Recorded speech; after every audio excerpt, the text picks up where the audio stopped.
So what's up guys, tuturuan ko kayo ng tutorial kung paano nga ba i-download ang GTA San Andreas na merong drag race motor. So panoorin nyo na lang guys, let's go. Ang unang gagawin natin guys is pumunta tayo sa Play Store dahil may i-download tayo na dalawang apps kasi kailangan yun guys. Ang i-search nyo pala guys is ang CPU-J kasi kailangan yan guys. Diyan natin makita kung yung phone nyo ba is Adreno o kaya yung Mali. Pagkatapos yung i-research guys, is pindutin nyo yung CPU-J, tapos i-install nyo. Pagkatapos yung in-install guys, is pumunta naman kayo sa search and i-search nyo yung Darksaber kasi yan ang pinakakailangan natin.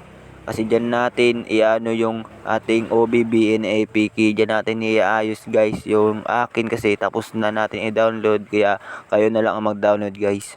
Pagkatapos nyo ma-download yung dalawa guys is ang una yung gagawin is pupunta muna kayo sa CPU J kasi doon nyo makita kung Adreno ba kayo o Mali. Ako na-delete ko yung CPU kaya di ko na naipakita. At dyan sa Darksaber naman dyan guys is dyan natin i-install ang GTA San Andreas. So ako guys is na-install ko na yan. Ipapakita ko lang yan kung paano ba. So yun, ang first step guys is pipindutin nyo naman yung install. Yan guys yung install na yan, pipindutin nyo yan. So pagkatapos nyo ma-install, pag gumana sa inyo, goods na yun. Yun guys, nagka-problema ako dyan kasi nawala yung OBB na kailangan na ipakita ko sa inyo.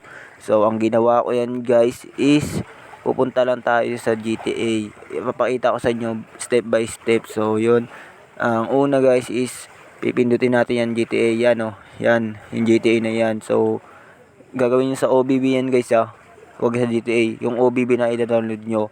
So pindutin nyo yung OBB na yun. Tapos pag may nakita ko yung struck here guys, ayun yung pipindutin nyo guys, yung struck here na yan.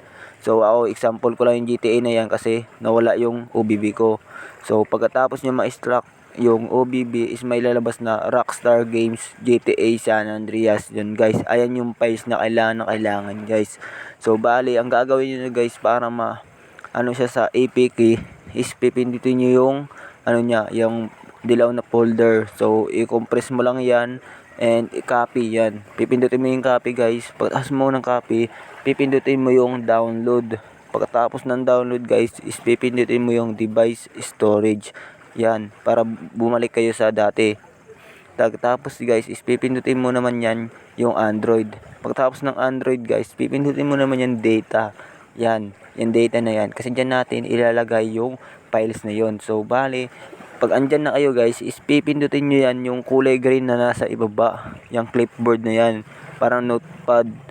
Yan, pipindutin nyo yan guys. So, ako tapos ko na lahat. So, kayo na lang ang gagawa nyan guys. So, yun. Pagkatapos yung yan guys, pagtapos na guys is back na ulit kayo, pupunta tayo sa GTA San Andreas. Yung GTA ko guys is gumana na yan hindi siya nagba-black screen guys, hindi katulad ng iba kasi mga yun, fake lang yun guys. Pero sa akin guys, legit na legit yan guys, hindi magba-black screen yan. So tignan nyo naman. So bali dyan, meron na ako nagawa guys. So niresume ko na lang. Kung kayo, mag-start kayo ng panibago guys So ako mayroon na ako nagawa kaya nag-resume na lang ako. So pakita ko sa inyo yung drag motorbike. So panoorin nyo lang guys.